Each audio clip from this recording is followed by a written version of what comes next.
नमस्कार दोस्तों, डेट है आज की 23 मई 2022 और स्वागत है आपका एटोएल डिस्कशन में। 3 इश्यूज आज हम डिस्कस करेंगे, 2 हिंदू के और 1 इंडियन एक्सप्रेस का।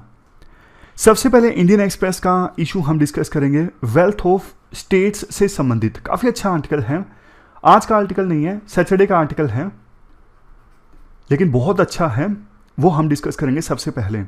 दूसरे नंबर पे हम हिंदू का ये मायोपिया वाला आर्टिकल डिस्कस करेंगे और तीसरे नंबर पे फूड सिक्योरिटी वाला आर्टिकल डिस्कस करेंगे। ये देखो वीट एक्सपोर्ट बैन से संबंधित है, ऐसा नहीं कि बहुत ही अलग पॉइंट्स हों, लेकिन हाँ थोड़ा सा अलग पर्सपेक्टिव मिलेगा, इसलिए हम डिस्कस कर लेंगे। तो 3 इश्यूज आज हमें डिस्कस करने हैं। सबसे पहले शुरुआत करते हैं इंडियन एक्सप्रेस के आर्टिकल से। First important article wealth of states से संबंधित है। देखो ये आर्टिकल उन आर्टिकल्स में से एक है जो कंसेप्ट बनाते हैं। बेसिक्स से शुरुआत करते हैं। देखो किसी भी स्टेट के नाम 3 मेन फंक्शंस होते हैं। कौन कौन से? सबसे पहला प्रोटेक्टिव स्टेट, दूसरे नंबर पे प्रोडक्टिव स्टेट और तीसरे नंबर पे रीडिस्ट्रीब्यूटिव स्टेट।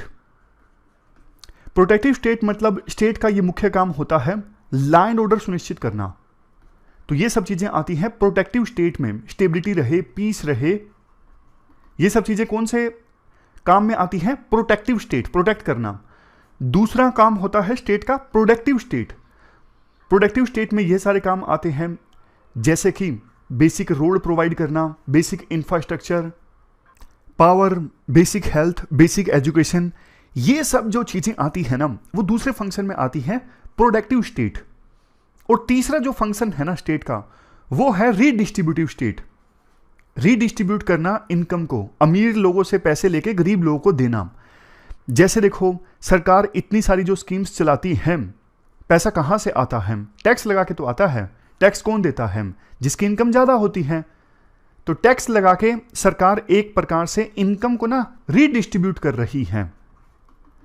अब राइटर ये बोलते हैं किसी भी राज्य की सरकार ना कायदे से तीनों फंक्शंस पे किसी भी राज्य की सरकार को फोकस करना चाहिए, लेकिन वो ना सरकार डेमोक्रेसी में होता क्या है, पहले 2 फंक्शंस को तो भूल जाती है, लेकिन तीसरे फंक्शन पे सबसे ज्यादा फोकस करती है, रीडिस्ट्रीब्यूटिव स्टेट। आप देख लीजिए पंजाब में इलेक्शन हुआ, फ्री का वादा किया गया आम आदमी पार्टी की सरकार के द्वारा, 1000 रुपए महिलाओं को दिए जाएंगे, फ्री बिजली दी जाएगी। यही वादे आम आदमी पार्टी के द्वारा दूसरे राज्यों में किए जा रहे हैं। और ऐसा नहीं है कि सिर्फ आम आदमी पार्टी ऐसे वादे कर रही है, डेमोक्रेसी में हर एक पॉलिटिकल पार्टी इस प्रकार के वादों से, इस प्रकार की वेलफेयर की स्कीम से जनता को लुभाने की कोशिश करती है। यानी रीडिस्ट्रीब्यूटिव जो फंक्शन है ना स्टेट का, कि गरीब लोगों के लिए वेलफेयर स्कीम चलाना, अमीर लोगों से पैसे लेके गरीब लोगों की जेब में डालना, इनइक्वालिटी को कम करना, इस फंक्शन पे पॉलिटिकल पार्टीज ज्यादा ही फोकस करती हैं, क्योंकि इससे उनको वोट मिलते हैं। क्योंकि अमीर लोग तो देखो कम हैं, गरीब लोग ज्यादा हैं, तो इसलिए वो तीसरे फंक्शन में नई नई इनोवेटिवनेस लेके आती हैं। जैसे बीजेपी ने स्कीम चला दी प्रधानमंत्री किसान सम्मान निधि स्कीम, 1 साल में 6000 आपको मिलेंगे। आम आदमी पार्टी ने इनोवेटिवनेस कर दी कि महिलाओं को 1000 रुपए मिलेंगे। तो इस डोमेन में ना नई नई तरह की इनोवेटिवनेस देखने को मिलती है। लेकिन पहले जो 2 फंक्शंस है ना, प्रोटेक्टिव स्टेट वाला फंक्शन, लॉ एंड ऑर्डर, इसमें स्टेट्स ज्यादा कुछ इनोवेटिवनेस नहीं लेके आते। दूसरा function productive state, road, basic education, basic health, इसमें ज्यादा इनोवेशन नहीं लेके आते। क्यों?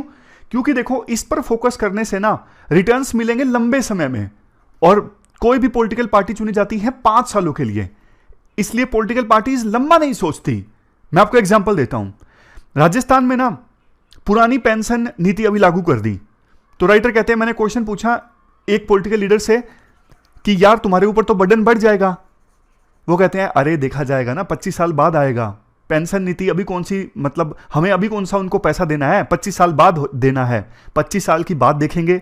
ये सोच होती है हमारे देश में पॉलिटिकल पार्टीज की। विजन के हिसाब से काम नहीं करते, देश के लिए क्या अच्छा है उसके हिसाब से काम नहीं करते। बस ऐसा क्या कर दें कि हम अगला इलेक्शन जीत जाएं, इतनी सोच बस। लेकिन देखो ये सोच कितनी भारी पड़ सकती है। आपने श्रीलंका में देखा, श्रीलंका में ना क्या देखा, श्रीलंका की सरकार भी पहले यही सोचती थी, अरे लोन तो बाद में चुकाना है ना, अभी ले लेते हैं। श्रीलंका ने ना दुनिया भर का लोन ले लिया, चाइना से ले लिया, इंडिया से ले लिया, IMF से ले लिया, लेकिन जो लोन लिया है उसका इंटरेस्ट भी तो चुकाना है। अब दिक्कत यह हो गई, इतना ज्यादा इंटरेस्ट चुकाना होता है श्रीलंका की सरकार को कि ज्यादातर श्रीलंका का जो रेवेन्यू आता ना वो तो इंटरेस्ट चुकाने में ही चला जाता। तो बाकी पैसा कहां बचा? स्कूल बनाने में, रोड बनाने में, इंफ्रास्ट्रक्चर बनाने में, यानी जो कैपिटल इन्वेस्टमेंट होती है उसके लिए तो पैसा बचा ही नहीं। यही तो, इसीलिए तो आज श्रीलंका की यह सिचुएशन है। हमारे देश में भी देखिए विभिन्न राज्यों की सरकारों का ना डेट जो है वो बढ़ता जा रहा है। पंजाब की सरकार के ऊपर ऑलमोस्ट 3 लाख करोड़ का कर्ज है। बावजूद इसके पॉलिटिकल पार्टीज ने बड़े बड़े वादे किए कि हम सरकार में चुने गए तो आपके लिए क्या करेंगे। क्या उनको दिख नहीं रहा था कि पैसा नहीं है सरकार के पास? लेकिन फिर भी वादे किए गए। और देखो आजकल ना सरकारें, विभिन्न राज्यों की सरकारें एक नई चीज करने लगी हैं। वैसे तो फिस्कल डेफिसिट अगर एक लेवल से ज्यादा बढ़ता है तो फिर उस राज्य की सरकार की ना क्रेडिट रेटिंग कम हो जाती है, बैलेंस शीट खराब दिखने लगती है कि इतना इतना फिस्कल डेफिसिट, इकोनॉमी इनस्टेबल है। तो राज्यों की सरकारें ना क्या करती हैं, इवन सेंट्रल गवर्नमेंट भी ये करती हैं, ऑफ बजट से लोन लेती हैं। मैं आपको एग्जांपल की सहायता से बताता हूं, आप समझ जाओगे। जैसे सेंट्रल गवर्नमेंट को ना, एग्जांपल दे रहा हूं समझने के लिए, 2 लाख करोड़ की फूड सब्सिडी के लिए पैसा एलोकेट करना है। 2 लाख करोड़ रुपए सेंट्रल गवर्नमेंट देगी अपने बजट से, तो साफ साफ दिखेगा बजट में। लेकिन सेंट्रल गवर्नमेंट क्या करती है, एफसीआई को बोल देगी फॉर एग्जांपल कि 1 लाख करोड़ हम एलोकेट कर रहे हैं, 1 लाख करोड़ आप लोन ले लीजिए नेशनल स्मॉल सेविंग फंड से। तो जो 1 लाख करोड़ एफसीआई को बोला गया सेंट्रल गवर्नमेंट की तरफ से, आप लोन ले लीजिए नेशनल स्मॉल सेविंग फंड से, वो ना बजट में नहीं शो होगा। ये ऑफ बजटिंग है। मतलब एफसीआई को जो सरकार ने बोला कि आप 1 लाख करोड़ का लोन ले लीजिए और एफसीआई ले लेगी, फ्यूचर में लौटाना तो पड़ेगा, लेकिन यह चीज बजट में रिफ्लेक्ट नहीं हुई, यह चीज फिस्कल डेफिसिट में रिफ्लेक्ट नहीं हुई। तो वो सारी चीजें जो बजट में रिफ्लेक्ट नहीं होती, लेकिन क्योंकि देखो एफसीआई है तो सरकार की एजेंसी ना, कल को अगर कुछ हो जाता है तो पैसे तो सरकार को ही देने पड़ेंगे ना। ये चालाकी खेलती हैं विभिन्न सरकारें। इसके बाद राइटर 5 सजेशंस देते हैं अपनी तरफ से। अगर देखो प्रोडक्टिविटी इंक्रीज करनी है, वास्तव में हाई वेजेस वाली जॉब्स जनरेट करनी है, तो ये 5 सजेशंस को मानना होगा, ऐसा राइटर का कहना है।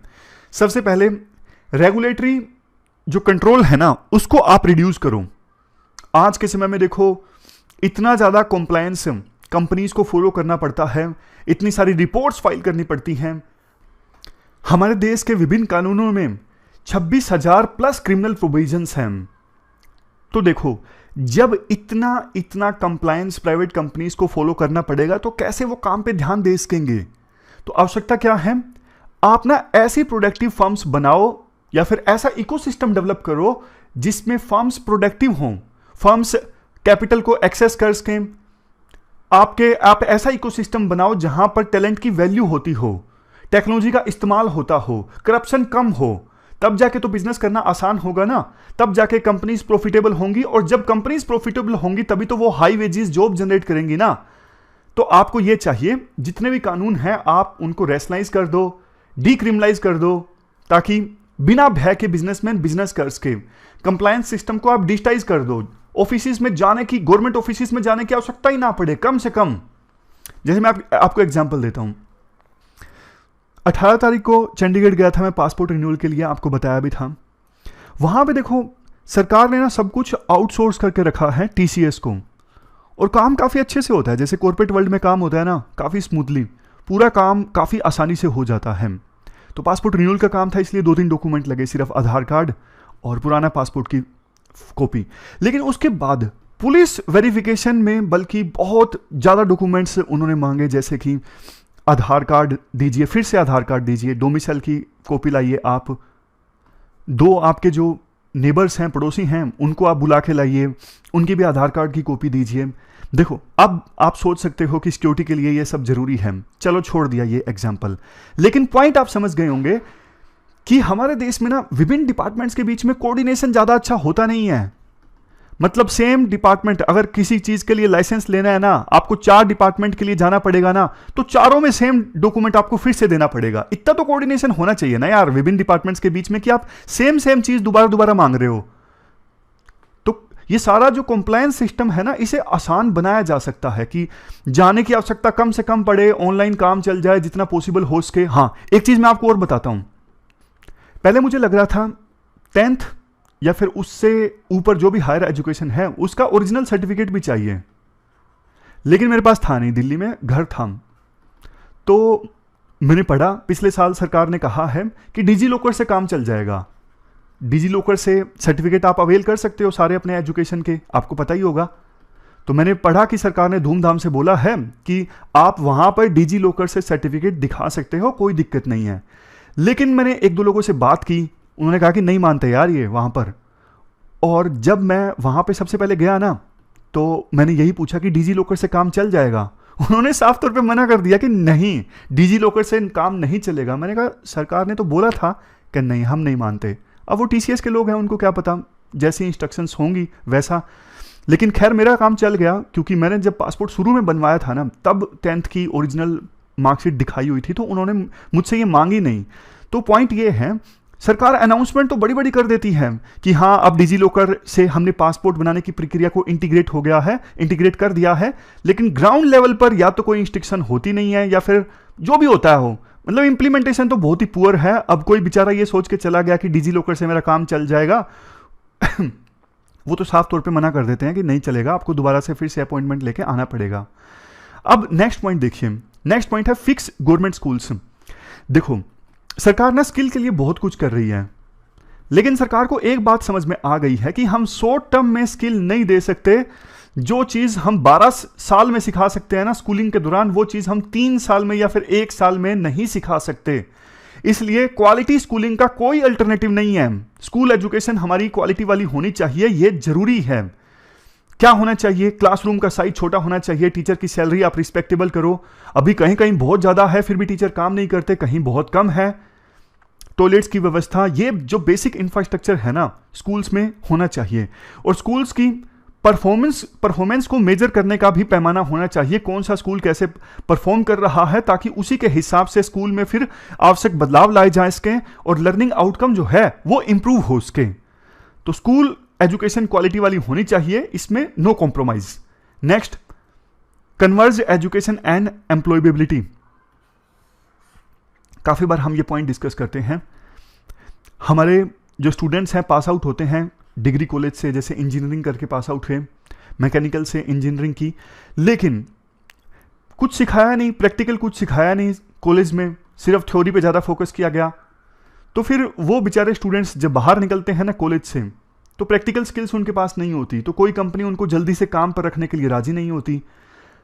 तो ना एम्प्लॉयबिलिटी जरूर होनी चाहिए, ऐसी एजुकेशन हो, सिर्फ नाम के लिए डिग्री नहीं कि हाँ इंजीनियरिंग कर लिया, एमबीबीएस कर लिया। बच्चा सीख के निकले, प्रैक्टिकल उसके पास नॉलेज होनी चाहिए। इसके लिए देखो सरकार स्किल यूनिवर्सिटीज इस्टेब्लिश करे और अप्रेंटिसशिप पर फोकस करे। जैसे ना मतलब ऐसा हो सकता है कि डिग्री का जो आखिरी 6 महीने हैं वो आपको किसी पर्टिकुलर इंडस्ट्री के अंदर काम करना होगा, सैलरी या तो नहीं मिलेगी, मिलेगी तो बहुत कम मिलेगी। तो ऐसी विन विन सिचुएशन सरकार को इंश्योर करनी होगी। इसके लिए कई सारी यूनिवर्सिटीज का आपस में टाई अप हो सकता है कॉलेजेस के साथ में। तो ये छोटी छोटी चीजें हैं, बट सरकार ध्यान देना बहुत इनोवेशन लेके आ सकती है। सबसे लास्ट में है डिवॉल्व मनी एंड पावर। देखो सिटीज इकोनॉमिक ड्राइवर हैं, ये हमने पढ़ा था जब हमने अर्बनाइजेशन का आर्टिकल पढ़ा था, शायद सैटरडे को ही। न्यूयॉर्क की जीडीपी ना, आपको हैरानी होगी, न्यूयॉर्क की जीडीपी रशिया की पूरी जीडीपी से बड़ी है। सिटीज में देखो सोशल जस्टिस भी इंश्योर होता है, कास्ट वगैरह देखने को बहुत कम मिलता है सिटीज में, जबकि गांव में कास्टिज्म ज्यादा देखने को मिलता है। आजादी के 70 वर्ष लग गए हमें यह इंश्योर करने में कि 28 राज्यों की जो कंबाइंड एक्सपेंडिचर है ना वो सेंट्रल गवर्नमेंट से ज्यादा हो। और वैसे देखो हमारे देश में ना 2.5 लाख म्यूनिसिपैलिटीज और पंचायत हैं, लेकिन इनका कंबाइंड बजट पता कितना है? बहुत ही कम, 3.7 लाख करोड़। क्यों? क्योंकि पंचायत और म्यूनिसिपैलिटीज को पावर और पैसा देती नहीं है स्टेट गवर्नमेंट और सेंट्रल गवर्नमेंट, ज्यादा जिम्मेदारी स्टेट गवर्नमेंट्स की है। हमारे देश में देखो कुछ ही सिटीज में पॉपुलेशन ना कॉन्सेंट्रेट होती जा रही है। जैसे हमारे देश में 52 सिटीज ऐसी हैं जिनकी पॉपुलेशन 1 मिलियन से ज्यादा है, जबकि चाइना में 375 सिटीज ऐसी हैं जहां पर पॉपुलेशन 1 मिलियन से ज्यादा है। मतलब विभिन्न स्टेट गवर्नमेंट्स को ना सिटीज को पावर और पैसा देना होगा ताकि सिटीज अपने आप से ग्रो कर सकें। लास्ट में सिविल सर्विसेज रिफॉर्म की बात की जाती है। देखो बहुत सी सरकारें ना अपनी एम्प्लॉयज पे बहुत एक्सपेंडिचर कर देती हैं।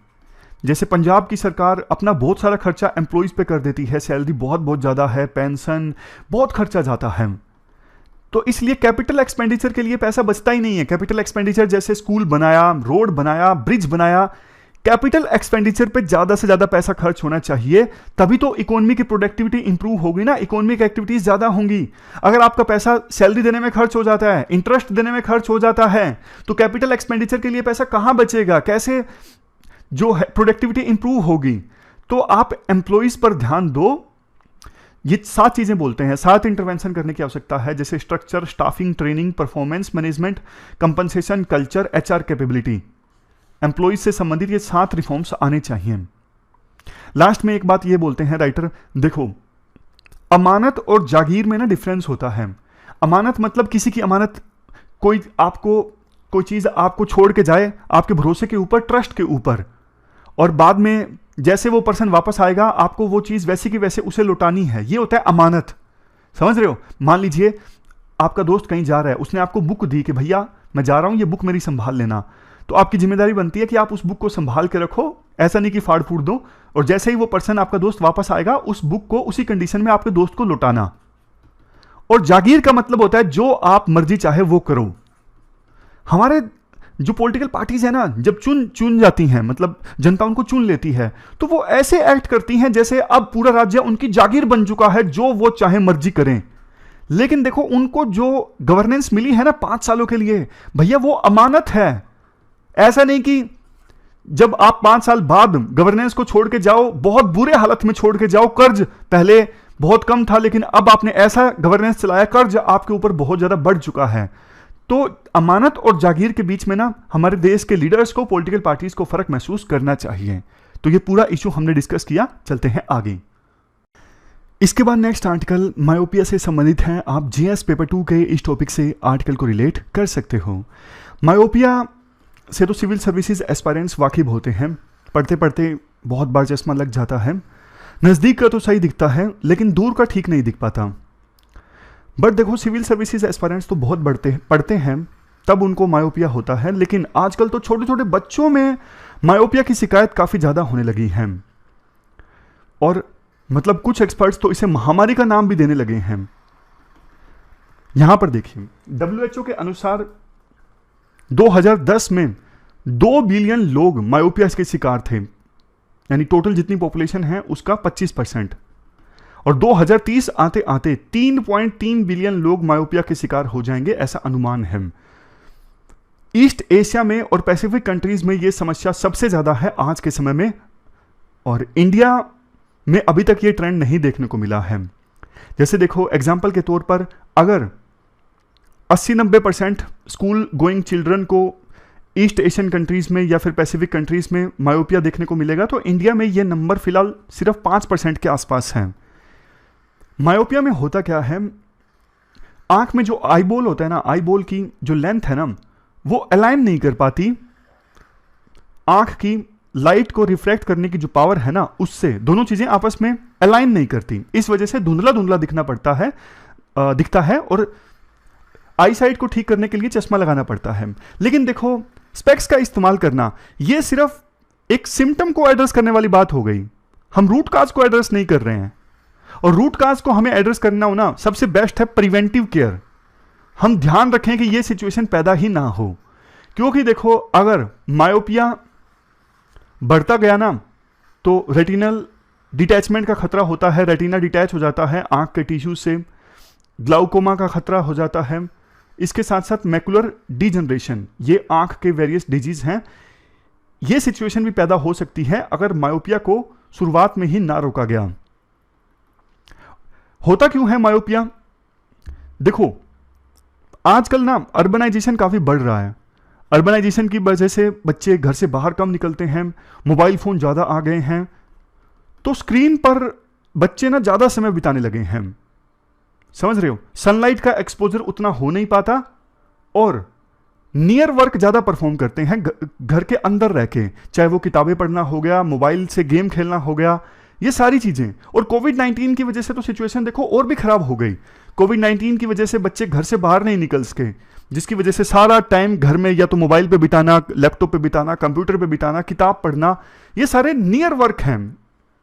सनलाइट का एक्सपोजर इतना हुआ नहीं, इस वजह से मायोपिया की जो शिकायतें हैं ना बहुत ज़्यादा सामने आने लगी।